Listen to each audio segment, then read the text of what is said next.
بسم اللہ الرحمن الرحیم۔ السلام علیکم۔ یہ کتاب آپ کے لیے کاشانہ بصیرت کی جانب سے ریکارڈ کی جا رہی ہے۔ پارٹ نمبر 10، کتاب انسان ساز واقعات۔ اذان نہیں دوں گا۔ تفسیر روح البیان میں نقل ہے، ایک شہر میں 3 بھائی زندگی کرتے تھے۔ سب سے بڑے بھائی نے 10 سال تک مسجد کے مینار پر چڑھ کر اذان دی اور 10 سال کے بعد اس دنیا سے رخصت ہوا۔ دوسرے بھائی نے پھر بڑے بھائی کی پیروی کرتے ہوئے اس کام کو آخری عمر تک انجام دیا۔ دوسرے بھائی کے انتقال کے بعد تیسرے بھائی سے کچھ لوگوں نے کہا کہ تمہارے 2 بھائیوں کے جانے کے بعد مینار سے اذان کی آواز آنا بند ہو گئی ہے۔ ہم آپ سے گزارش کرتے ہیں کہ اس عہدے کو اب آپ سنبھالیں، لیکن تیسرے بھائی نے قبول نہیں کیا۔ کہا تمہیں ہم زیادہ رقم دیں گے۔ اس نے کہا 100 برابر بھی دو، پھر بھی میں اذان نہیں دوں گا۔ لوگوں نے پوچھا کیا اذان دینا برا ہے؟ کہا نہیں، لیکن میں مینار پر اذان نہیں دوں گا۔ اذان نہ دینے کی کیا وجہ ہے؟ کہا یہ وہ مینار ہے جس کی وجہ سے میرے 2 بھائی بے ایمان ہو کر اس دنیا سے گئے، کیونکہ اپنے بڑے بھائی کے سرہانے جان کنی کے وقت کھڑے ہو کر سورہ یاسین پڑھنا چاہتا تھا تاکہ آسانی سے روح قبض ہو جائے، لیکن مجھے بھائی نے اس کام سے منع کیا۔ دوسرا بھائی بھی اسی حالت میں دنیا سے گیا۔ اس کی علت پوچھنا میرے لیے بہت مشکل تھا۔ خداوند متعال نے میرے اوپر لطف اور کرم کیا اور بڑے بھائی کو میں نے خواب میں دیکھا کہ عذاب میں مبتلا ہے۔ میں نے کہا میں تجھے جانے نہیں دوں گا مگر یہ کہ تو مجھے بتاؤ کہ کیوں تم بے ایمان مرے۔ کہا جس وقت ہم مینار پر جاتے تھے لوگوں کی ناموس کی طرف نگاہ کیا کرتے تھے۔ اس مسئلے نے ہمیں خدا کی یاد سے غافل کر دیا تھا۔ اسی برے عمل کی وجہ سے ہماری عاقبت خراب ہوئی۔ قائرین محترم، آپ نے دیکھا کہ دوسرے لوگوں کی ناموس کی طرف دیکھنے کی وجہ سے ان کا نیک عمل بھی ان کے کام نہ آ سکا۔ ہمیں چاہیے کہ ہم اپنی آنکھوں کو نگاہ حرام سے بچائیں۔ میں شہر جا کر کیا کروں گا؟ ایک مرتبہ لوگوں نے دیکھا کہ بہلول ٹوٹی پھوٹی قبروں میں پیر لٹکائے اطمینان سے بیٹھے ہوئے ہیں۔ ایک شخص نے کہا یہ دیوانہ یہاں کیا کر رہا ہے؟ اس سے دریافت کرنا چاہیے کہ یہ شہر کیوں نہیں جاتا اور یہاں قبرستان میں کیوں پڑا ہے۔ بڑھ کر دریافت کیا بہلول یہاں کیوں پڑے ہو؟ شہر کی طرف کیوں نہیں جاتے؟ بہلول نے مسکرا کر فرمایا کہ سارے شہر والے تو اسی طرف آ رہے ہیں، میں ادھر جا کر کیا کروں گا؟ پھر دنیا والے تو ساتھ بیٹھنے کے لائق بھی نہیں ہیں۔ 1000 برائیاں، 1000 عیب، 1000 جھوٹ، اور میں جن کے درمیان بیٹھا ہوں کیسے اچھے لوگ ہیں۔ خاموش پڑھیں، نہ کوئی لڑائی نہ جھگڑا، نہ کسی کی غیبت نہ کسی کی برائی، نہ کسی کا مال چھینتے ہیں، نہ کسی پر ظلم کرتے ہیں، نہ اپنے ہمسائے کو ستاتے ہیں اور نہ آنے والے کو بھگاتے ہیں، ہر آنے والے کے لیے دل کشادہ رکھتے ہیں۔ حد یہ کہ دشمن بھی آ جاتا ہے تو نہایت خوشی سے پہلو میں جگہ دے دیتے ہیں۔ نہ مال نہ دولت کی فکر، نہ جاہ و جلال کی ہوس، نہ تخت و تاج کے لیے مر رہے ہیں، نہ اقتدار حکومت کے لیے بے چین ہیں۔ کتنے اچھے ہیں یہ لوگ اور کتنے خاموش ہیں یہ افراد جن کے درمیان میں بیٹھا ہوا ہوں۔ بھلا شہر میں کہیں ایسے لوگ ملتے ہیں؟ اس واقعے کو پڑھ کر چند نکات کی طرف اشارہ ملتا ہے۔ نمبر 1، بہلول نے بے ضابطگی دنیا کا بھی نقشہ کھینچ دیا اور انسان کو اس کے آخری انجام سے بھی باخبر کر دیا۔ نمبر 2، قبرستان کی فضیلت کو بھی بیان کر دیا اور وہاں جانے کا فلسفہ بھی بتا دیا۔ نمبر 3، ارباب حکومت و اقتدار پر کڑی تنقید بھی کر دی۔ نمبر 4، اہل دنیا خدا کو کس قدر بھول چکے ہیں اور کس طرح ان کے ذہن پر دنیا غالب آ چکی ہے۔ نمبر 5، بہلول نے اس طرف بھی اشارہ کر دیا کہ یہ دنیا کے نمائندے ہیں تو دنیا کو یاد رکھتے ہیں، اگر خدا کے نمائندے ہوتے تو خدا کو یاد رکھتے۔ شرعی مسئلہ بتانے کا اجر۔ ایک عورت حضرت فاطمہ کی خدمت میں حاضر ہوئی اور عرض کی کہ میری ماں بوڑھی ہے، میں اس کی طرف سے آپ سے چند سوال کرنا چاہتی ہوں۔ مجھے میری ماں نے ان سوالات کے لیے آپ کی خدمت میں بھیجا ہے۔ حضرت زہرا نے فرمایا ضرور پوچھو۔ اس عورت نے ایک سوال کیا، حضرت سیدہ نے جواب دیا، پھر اس نے دوسرا سوال کیا، آپ نے اس کا جواب دیا۔ اس طرح اس عورت نے آپ سے 10 سوال پوچھے، آپ نے سب کے جواب دیے۔ پھر کثرت سوال کی وجہ سے اس عورت نے شرمندہ ہوتے ہوئے کہا میں اب آپ کو مزید زحمت دینا پسند نہیں کرتی۔ حضرت زہرا نے فرمایا تمہارا جو جی چاہے پوچھو۔ اگر کسی شخص کو سونے کی 1 لاکھ اشرفی دی جائے اور اس سے کہا جائے کہ تم یہ سامان چھت تک پہنچاؤ تو کیا کوئی شخص اس مزدوری کو کم خیال کرے گا؟ عورت نے کہا ہرگز نہیں۔ حضرت زہرا نے فرمایا میں تجھے جو مسائل بتا رہی ہوں ان میں سے ہر مسئلے کے بدلے میں مجھے زمین و آسمان اور ان کے مابین جواہر سے بھرے ہوئے فاصلے کے برابر اجر مل رہا ہے، تو مجھے ہر ایک مسئلے کے ایوز اتنا اجر مل رہا ہے جب 1,00,000 طلائی اشرفی کے بدلے میں سامان کو چھت پر لے جانے والا مزدور اس کو اپنے لیے بوجھ نہیں سمجھتا، تو میں اتنے بڑے اجر کے بدلے میں مسئلہ بتانے کو اپنے لیے زحمت کیسے سمجھ سکتی ہوں، جبکہ مزدور کا کام کافی مشکل اور محنت طلب ہے اور میرا کام انتہائی آسان ہے۔ میں نے اپنے والد محترم حضرت رسول خدا صلی اللہ علیہ وآلہ وسلم کو یہ کہتے ہوئے سنا ہے کہ قیامت کے دن ہمارے شیعہ علماء کو ان کے علم و ہدایت کی مقدار میں خدا کی طرف سے خلت کرامت پہنائی جائے گی، اور اس خلت کے علاوہ ہر عالم کو 10,00,000 نورانی ہلے بھی دیے جائیں گے۔ پھر اس وقت رب العالمین کی جانب سے ایک منادی ندا کرے گا، اے یتیمان آل محمد کی کفالت و سرپرستی کرنے والوں، جب وہ اپنے آبا یعنی ائمہ سے منقطع تھے، اس وقت تم نے ان کی روحانی تربیت کی تھی، آج وہ تمہارے زیر کفالت و تربیت افراد موجود ہیں، انہوں نے دنیا میں تم سے جس مقدار میں علم حاصل کیا تھا اسی مقدار میں انہیں جنت کی خلتیں عطا کرو۔ پھر علماء اپنے شاگردوں کو ان کے کسب علم کی مقدار میں خلتیں عطا کریں گے اور ان شاگردوں کے شاگردوں کو نورانی ہلے دیے جائیں گے۔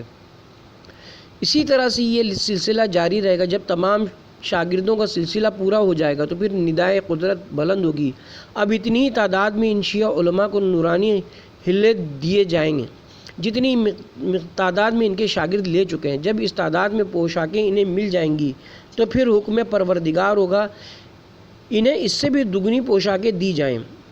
پھر حضرت زہرا نے اس عورت سے فرمایا، متوجہ رہو، ان نورانی پوشاکوں کا ایک تار اس تمام دنیا سے لاکھوں درجہ بہتر ہے، پوری دنیا کی نعمتیں اس سے مقابلہ نہیں کر سکتی، کیونکہ دنیا کی تمام نعمات تکلیف و غم سے وابستہ ہیں۔ چند نکات، ایک مسئلہ شرعی پوچھنے میں شرم نہیں کرنا چاہیے۔ نمبر 2، بتانے والے کو فراخ دلی کا ثبوت دینا چاہیے۔ نمبر 3، جناب سیدہ نے اپنے علم کی وسعت اور قصب فیض کی طرف بھی اشارہ کر دیا۔ نمبر 4، علماء کی ذمہ داری اور ان کی قدر و قیمت کی طرف اشارہ کر دیا۔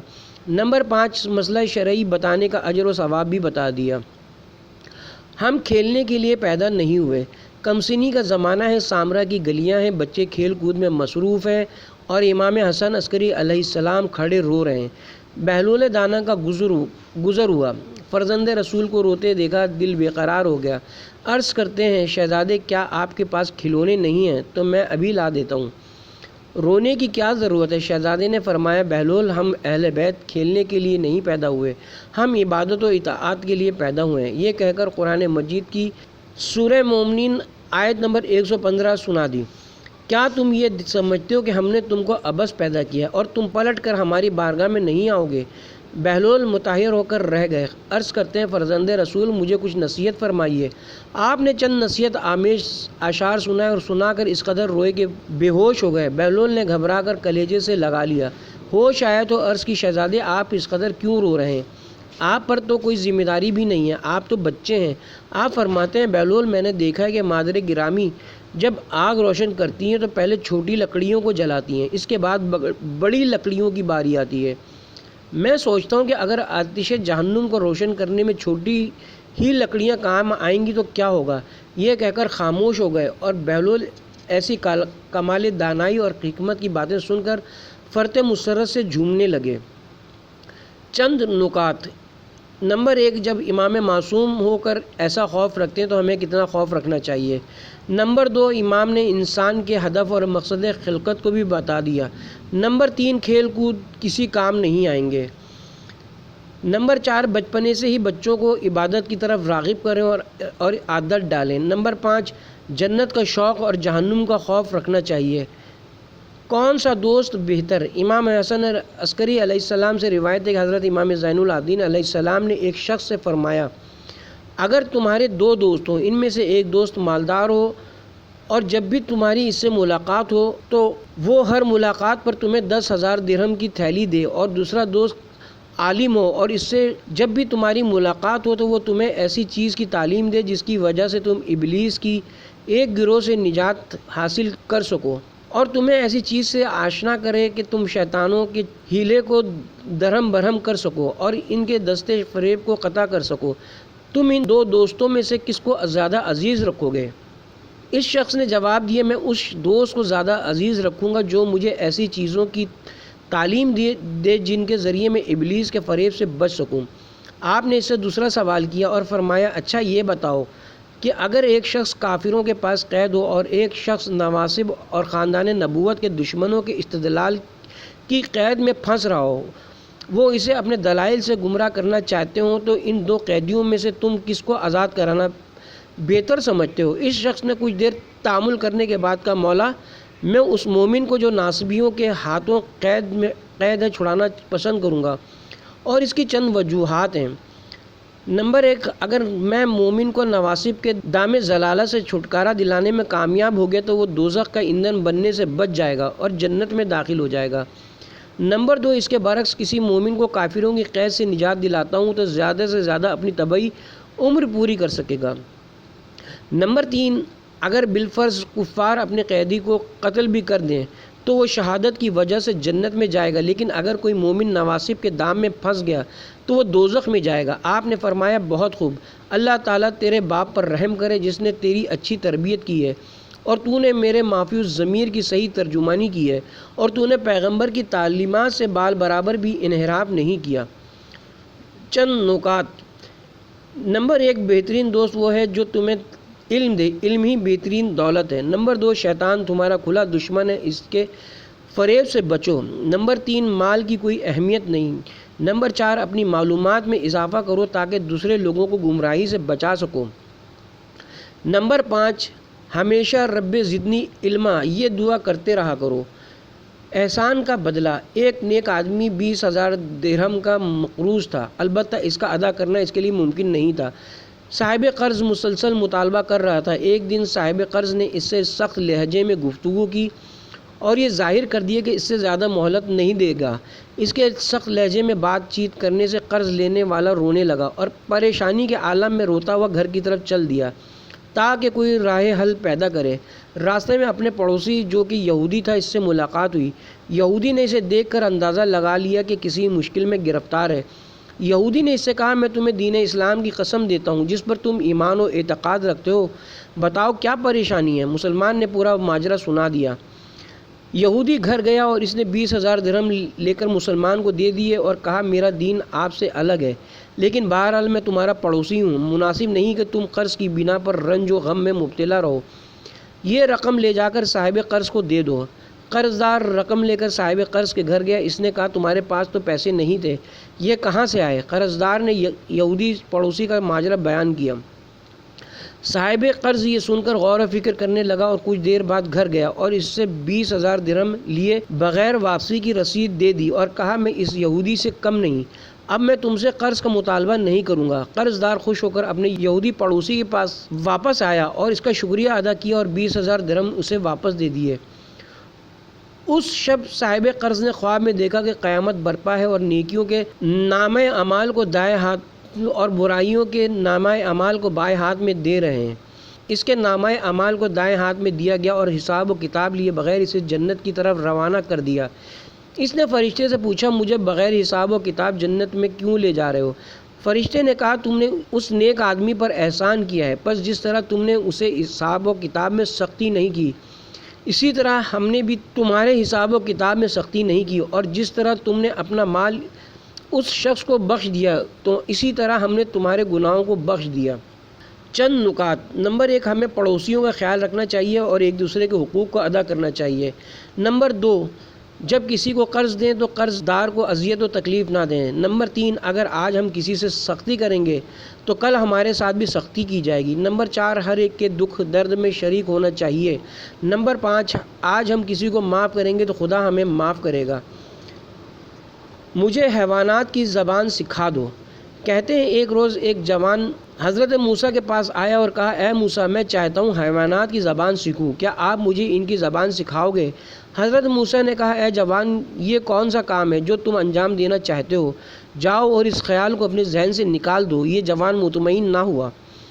حضرت موسیٰ نے خدا سے عرض کی خدایا میں کیا کروں؟ اگر حیوانات کی زبان اس کو سکھا دوں تو ڈرتا ہوں اس کا نقصان نہ ہو جائے، اور اگر اس کو نہیں سکھاتا ہوں تو کہیں مجھ سے ناراض نہ ہو جائے۔ خدا کی طرف سے وحی آئی اے موسیٰ جو سکھانا چاہتے ہو اس کو سکھا دو۔ موسیٰ نے کہا خدایا ڈرتا ہوں بعد میں پشیمان ہوں گا۔ اس وقت حضرت موسیٰ نے جوان کی طرف رخ کیا اور کہا اے جوان بہتر ہے اس کام کو انجام نہ دو، لیکن اس جوان پر اس بات کا اثر نہ ہوا۔ اس کے بعد حضرت موسیٰ نے ارادہ کیا اس کو کتے مرغی کی زبان سکھاتا ہوں۔ حضرت نے جب دو حیوانوں کی جوان کو تعلیم دی تو خوشی خوشی اپنی جگہ سے اٹھا اور چلا گیا۔ دوسرے دن صبح اس کے گھر کی ایک عورت نے ناشتہ کرنے کے بعد روٹی کا ایک ٹکڑا کتے کے لیے باہر ڈالا۔ اس سے پہلے کہ کتا وہاں پہنچے مرغے نے اس کو اٹھا لیا۔ کتا جلدی سے مرغے کے پیچھے گیا۔ جوان کو ان حیوانات کی بولی آتی تھی، آگے گیا تاکہ دیکھے یہ ایک دوسرے سے کیا کہہ رہے ہیں۔ کتے نے کہا اے مرغے تو نے میرے حق میں ظلم کیا۔ مرغے نے کہا کون سا ظلم؟ کتے نے کہا تم دانہ گندم جو وغیرہ کھا سکتے ہو لیکن میں ان کے کھانے سے عاجز ہوں، یہ روٹی کا ٹکڑا میرے حصے کا ہے وہ بھی تم نے مجھ سے چھین لیا۔ مرغے نے کہا ناراض مت ہو، کل ہمارے مالک کا گھوڑا مر جائے گا اور تم خوب پیٹ بھر کر اس کا گوشت کھانا۔ جوان نے جب یہ سنا تو جلدی سے گیا اور گھوڑے کو بازار میں لے جا کر فروخت کر دیا۔ دوسرے دن بھی مرغا کتے کے آگے سے روٹی کا ٹکڑا اٹھا کر لے گیا۔ کتا ناراض ہوا اور کہا اے مرغے تو جھوٹا ہے۔ مرغے نے کہا میں جھوٹا نہیں ہوں، شاید ہمارے صاحب کو پتہ چل گیا تھا کہ اس کا گھوڑا مر جائے گا، اس لیے اس نے کل بازار جا کر گھوڑا فروخت کر دیا تھا، لیکن ناراض ہونے کی کوئی بات نہیں کیونکہ آج اس کا گدھا مر جائے گا۔ جوان نے پھر ان کی بات سن لی اور جلدی سے گیا اور بازار جا کر گدھے کو فروخت کر دیا۔ تیسرے دن کتے نے مرغے سے کہا پھر تو نے مجھ سے جھوٹ بولا۔ مرغے نے کہا ابھی تک تو نے مرغے سے جھوٹ سنا، ہم مرغے ہر روز صبح سویرے تم لوگوں کو بیدار کرتے ہیں لیکن تم ناراض نہ ہو، آج مالک کا غلام مر جائے گا اور ہمارا مالک مجبوراً روٹی اور حلوہ تقسیم کرے گا، یہ غذا بہت اچھی ہے، تمہیں بھی ضرور ملے گی۔ جوان نے پھر ان کی یہ بات سنی، اپنے غلام کو شہر لے جا کر فروخت کر دیا۔ جوان یہ زبانیں سیکھ کر بہت خوشحال تھا اور اپنے آپ سے کہہ رہا تھا کہ اگر مجھے ان کی زبانیں نہ آتیں تو مجھے کتنا نقصان پہنچتا۔ ادھر کتا مرغے سے کافی ناراض تھا اور غصے میں اس سے کہا اب تو کیا کہتا ہے؟ مرغے نے کہا میری بات بالکل صحیح تھی لیکن مالک کو جلدی پتہ چل گیا اور غلام کو جا کر فروخت کر دیا اور اس کا نقصان دوسرے کو پہنچائے۔ مرغے نے کہا اچھا زیادہ غصے میں آنے کی ضرورت نہیں ہے، آج مالک خود مر جائے گا اور تو بہت خوش ہوگا۔ جوان نے جب یہ سنا تو وحشت زدہ ہو گیا اور خود کو جلدی سے حضرت موسیٰ کے پاس پہنچایا اور کہا اے موسیٰ میری مدد کرو۔ حضرت موسیٰ نے کہا کیا مدد کروں؟ جب تم نے سنا کہ تیرا گھوڑا گدھا غلام مر جائیں گے تو نے کیا کام کیا؟ جوان نے کہا ان کو بیچ دیا۔ موسیٰ نے کہا اب بھی یہی کام انجام دو۔ جوان نے کہا یعنی اپنے آپ کو بھی فروخت کر دوں؟ حضرت موسیٰ نے کہا کیا تم کوئی اور دوسرا کام کر سکتے ہو؟ میں نے تم کو بار بار منع کیا تھا لیکن تم نے میری بات نہیں مانی، اب اس کا نقصان برداشت کرو۔ جوان گریہ وزاری کرنے لگا اور حضرت موسیٰ سے مدد کی درخواست کرتا رہا لیکن اب اس کا کوئی فائدہ نہیں۔ مرنے کی حالت میں 4 لوگوں نے اس کو اٹھایا اور اس کے گھر لے گئے۔ حضرت موسیٰ نے خدا سے درخواست کی خدایا اس کو ایمان کے ساتھ اس دنیا سے اٹھا، خدا میں نے اس کو کہا تھا لیکن اس نے میری بات پر عمل نہیں کیا، جبکہ اس نے غلطی کی ہے، تجھ سے التجا ہے اس کو اس ایمان کے ساتھ اس دنیا سے اٹھا۔ آواز آئی اے موسیٰ ہم نے اس کو بخش دیا۔ وہ جوان اس دنیا سے با ایمان چلا گیا۔ چند نکات۔ نمبر 1 حیوانات کی زبان سیکھنے کی کوئی ضرورت نہیں۔ نمبر 2 دوسرے کے کھانوں پر نظر نہ رکھیں۔ نمبر 3 انبیاء علیہ السلام کی اس باتوں پر عمل کریں ورنہ ہمارا نقصان ہوگا۔ نمبر 4 موت حتمی ہے، اس کا علم فقط خدا کو ہے۔ نمبر 5 موت سے ڈرنے کی ضرورت نہیں، خدا نزدیک تر ہے اور ہم تو اس کی رگ گردن سے بھی زیادہ اس سے قریب ہے۔ ایک روز ابو حنیفہ نے امام صادق علیہ السلام سے کہا میں نے دیکھا کہ آپ کا بیٹا موسیٰ کاظم نماز پڑھ رہا ہے اور لوگ اس کے سامنے سے گزر رہے ہیں مگر وہ ان لوگوں کے سامنے سے گزرنے سے منع نہیں کرتے ہیں جبکہ یہ کام مناسب نہیں ہے اور اس طرح خضوع و خشوع میں فرق آ جاتا ہے۔ امام جعفر صادق علیہ السلام نے فرمایا میرے بیٹے موسیٰ کاظم کو لاؤ۔ جب امام موسیٰ کاظم تشریف لائے تو امام صادق نے امام موسیٰ کاظم علیہ السلام سے فرمایا ابو حنیفہ تمہارے بارے میں اس طرح سے کہہ رہے ہیں۔ امام موسیٰ کاظم علیہ السلام نے جو جواب میں فرمایا بابا جان جس کے لیے میں نماز پڑھ رہا تھا وہ مجھ سے اتنا قریب ہے کہ میرے اور اس کے درمیان کوئی گزر ہی نہیں سکتا، اور جب درمیان سے کوئی گزر نہیں سکتا تو خضوع میں فرق آنے کا کیا سوال ہے۔ اور اس کے بعد اس مذکورہ بالا آیت کی تلاوت فرمائی۔ چند نکات۔ نمبر 1 کسی کے سامنے گزر جانے سے نماز کے خضوع و خشوع میں فرق نہیں پڑتا۔ نمبر 2، اگر نماز خلوص کے ساتھ پڑھی جائے تو کوئی سامنے سے گزر بھی جائے تو نماز مجروح نہیں ہوتی۔ نمبر 3، لوگوں کا خلوص آدمی کے گزر جانے سے مجروح ہو جاتا ہے، لیکن اہل بیت کا خلوص دوران نماز پاؤں سے تیر کے نکل جانے پر بھی مجروح نہیں ہوتا۔ نمبر 4، خدا دور نہیں بلکہ رگ گردن سے زیادہ قریب ہے۔ نمبر 5، خشوع و خضوع خدا کے لیے ہو نہ لوگوں کے لیے۔ بہلول اور حکم قرآن۔ ایک روز ہارون نے جناب بہلول سے پوچھا، میری کارکردگی، حکومت اور خود میرے بارے میں تمہارا کیا نظریہ ہے؟ جناب بہلول نے جواب دیا، خدا کی کتاب قرآن مجید ہمارے درمیان فیصلہ کرے گی، اپنے کاموں کو اس کی آیت سے ملاتے چلے جاؤ۔ قرآن میں ہے، سورہ انفطار آیت نمبر 13 اور 14، بے شک نیکی کرنے والے نعمتوں میں ہوں گے اور برائی کرنے والے جہنم میں، لہٰذا اگر تیرا کردار نیک ہے تو تیری عاقبت بخیر ہے، ورنہ تیرا انجام بہت برا ہوگا۔ ہارون نے کہا، تو پھر میری ساری نیکیاں کہاں گئیں؟ جناب بہلول نے جواب دیا، سورہ مائدہ آیت نمبر 27، خدا تو صرف پرہیزگاروں کے اعمال قبول کرتا ہے۔ ہارون نے کہا، تو پھر خدا کی رحمت میں ہے، اور اس کی رحمت کا کیا ہوگا؟ جناب بہلول نے کہا، سورہ اعراف آیت نمبر 56، نیکی کرو کیونکہ یقیناً خدا کی رحمت نیکی کرنے والوں سے نزدیک ہے۔ ہارون، تو پھر رسول خدا صلی اللہ علیہ وسلم سے جو ہماری رشتہ داری ہے اس کا کیا ہوگا؟ سورہ مومنون آیت نمبر 101، پھر جب سور پھونکا جائے گا تو نہ رشتہ داریاں رہیں گی اور نہ آپس میں ایک دوسرے کے حالات پوچھے گا۔ ہارون، تو پھر رسول اللہ کی شفاعت کہاں ہے؟ بہلول، سورہ طٰہٰ آیت نمبر 109، اس دن کسی کی سفارش کام نہ آئے گی سوائے ان کے کہ جنہیں خدا نے اجازت دے دی ہو اور وہ ان کی بات سے راضی ہو۔ چند نکات۔ نمبر 1، اہل بیت کا حق غضب کرنے والے چاہے جتنے نیک بن جائیں، ان کا ٹھکانہ جہنم ہے۔ نمبر 2، متقی وہی ہے جو خدا اور اہل بیت کا پیروکار ہے۔ نمبر 3، خدا کی رحمت بے حساب ہے لیکن صرف نیکی اور احسان کرنے والوں کے شامل حال ہے۔ نمبر 4، رشتہ داری جب بھی کام آئے گی جب قرآن و اطرت کے مطابق عمل ہوگا۔ نمبر 5، قرآن و اطرت کے دامن کو تھامے رہیں، کبھی گمراہ نہ ہوں گے۔ کیا آپ جانتے ہیں کہ شیطان کے پیشاب کے نتیجے میں شراب وجود میں آئی؟ مرحوم مجلسی حضرت امام جعفر صادق علیہ السلام سے نقل کرتے ہیں کہ خداوند عالم نے حضرت آدم کے ہمراہ 140 پھل اور میوہ جات جنت سے زمین پر بھیجے۔ ان میں سے 40 وہ پھل تھے جو کہ مکمل طور پر کھائے جاتے تھے اور ان کا کوئی حصہ پھینکنے میں نہیں جاتا تھا۔ ان میں انجیر و انگور وغیرہ شامل تھے، اور 40 قسم کے پھل ایسے تھے کہ جن کا ظاہری حصہ پھینک دیا جاتا تھا اور اندرونی حصہ کھایا جاتا تھا، جیسے بادام، اخروٹ وغیرہ، جبکہ 40 ایسے پھل تھے جن کا اوپری حصہ کھایا جاتا تھا اور اندرونی حصہ پھینک دیا جاتا تھا، جیسے خوبانی اور آلوچہ وغیرہ۔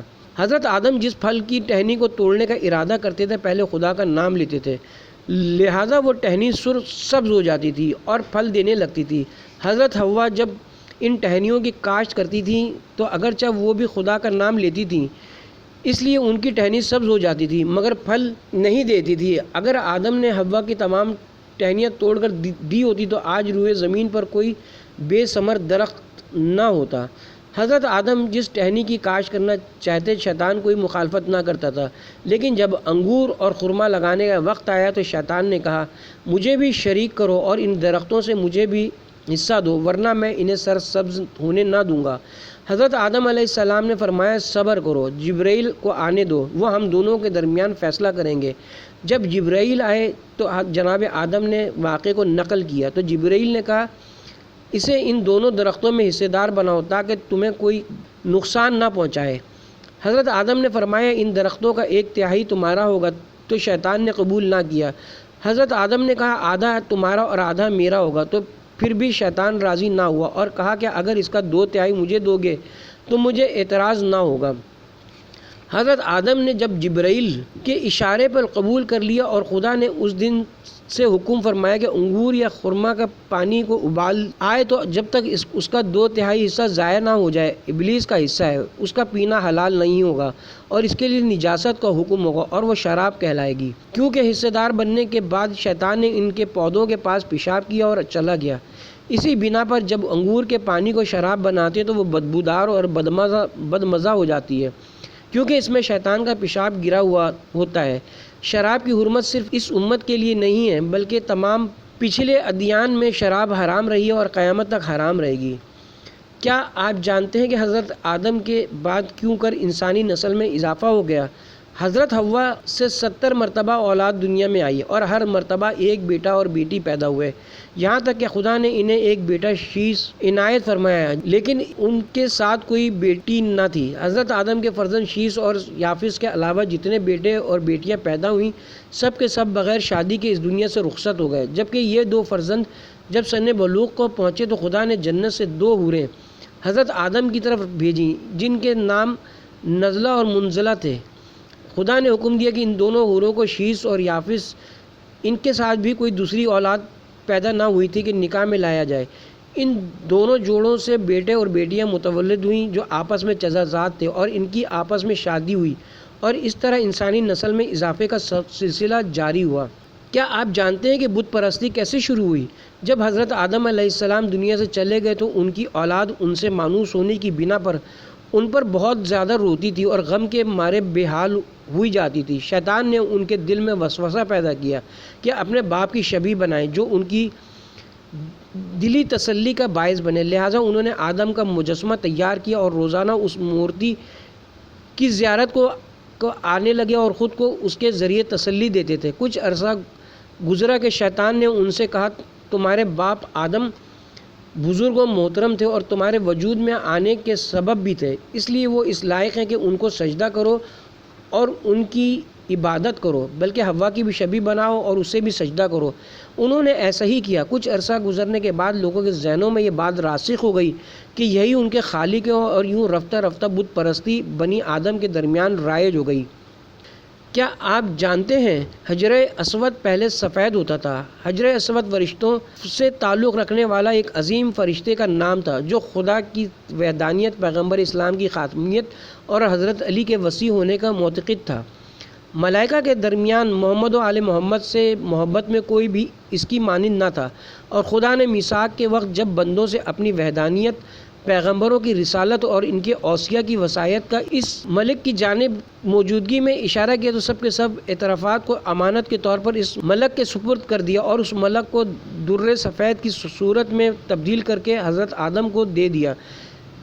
لہٰذا جب جناب آدم جہاں بھی جاتے اس در سفید کو اپنے کاندھوں پر لے جاتے، یہاں تک کہ جب خانہ کعبہ کی تعمیر کی تو حکم ملا کہ اسے رکن یمانی میں نصب کر دیا جائے۔ یہ در طوفان آنے تک وہیں تھا۔ جب سب جگہ تپائی پھیل گئی تو جبرائیل نے اسے اٹھا کر ابو قبیس کی پہاڑی میں دفن کر دیا۔ حضرت ابراہیم نے جب خانہ کعبہ کی دوبارہ تعمیر کی تو جبرائیل کے حکم سے حجر اسود کو رکن یمانی میں نصب کیا گیا، جیسا کہ آج اس کی زیارت رکن یمانی ہی میں کی جاتی ہے۔ پیغمبر اسلام فرماتے ہیں کہ اگر دور جاہلیت کے مشرکوں کے ہاتھ حجر اسود تک نہ پہنچے ہوتے تو یقیناً جو بیمار اسے مس کرتا اسے اس کی برکت سے فوراً شفا مل جاتی، اور اگر گناہگاروں کے ساتھ اس تک نہ پہنچے ہوتے تو وہ پہلے کی مانند سفید اور نورانی ہوتا۔ لیکن بنی آدم کے مشرک اور گناہگار افراد کے لمس کے نتیجے میں پتھر سیاہ ہو گیا، جیسا کہ مشاہدہ کیا جاتا ہے۔ اس وقت حجر اسود دیکھتا ہے اور جو لوگ اس کے قریب جاتے ہیں اور اسے مس کرتے ہیں انہیں پہچانتا ہے۔ اس بنا پر تاکید کی گئی کہ جس قدر ممکن ہو محترم حجاج اسے مس کریں یا اس کو بوسہ دیں، اور اگر رش ہوتا ہے حجر اسود کی جانب دور سے اشارہ کریں، اپنے طواف کی ابتدا حجر اسود سے کریں۔ کیا آپ جانتے ہیں کہ حکیم لقمان نے اپنے بیٹے کو کیا وصیت کی؟ انہوں نے کہا، بیٹا، جو 8 باتیں میں تمہیں بتا رہا ہوں اس میں حکمت کی تمام باتیں جمع ہیں۔ 2 چیزوں کو فراموش نہ کرو، خدا اور موت۔ 2 چیزوں کو بھلا دو، وہ نیکی جو تم دوسروں کے ساتھ کرتے ہو اور وہ برائی جو کہ کوئی تمہارے ساتھ کرتا ہے۔ جب کسی محفل میں داخل ہو تو اپنی زبان پر قابو رکھو، جب لوگوں کے گھر میں داخل ہو تو اپنی آنکھوں پر قابو رکھو، جب لوگوں کے دسترخوان پر بیٹھو تو پیٹ پر کنٹرول رکھو، اور جب نماز میں مشغول ہو تو دل پر قابو رکھو۔ الحمدللہ رب العالمین، اللہم صلی علی محمد وآل محمد وعجل فرجہم۔ اس طرح سے کتاب انسان ساز واقعات اختتام پذیر ہوئی۔ انشاءاللہ بہت جلد کسی دوسری کتاب کے ساتھ ریکارڈنگ کے ساتھ حاضر خدمت ہوں گا انشاءاللہ۔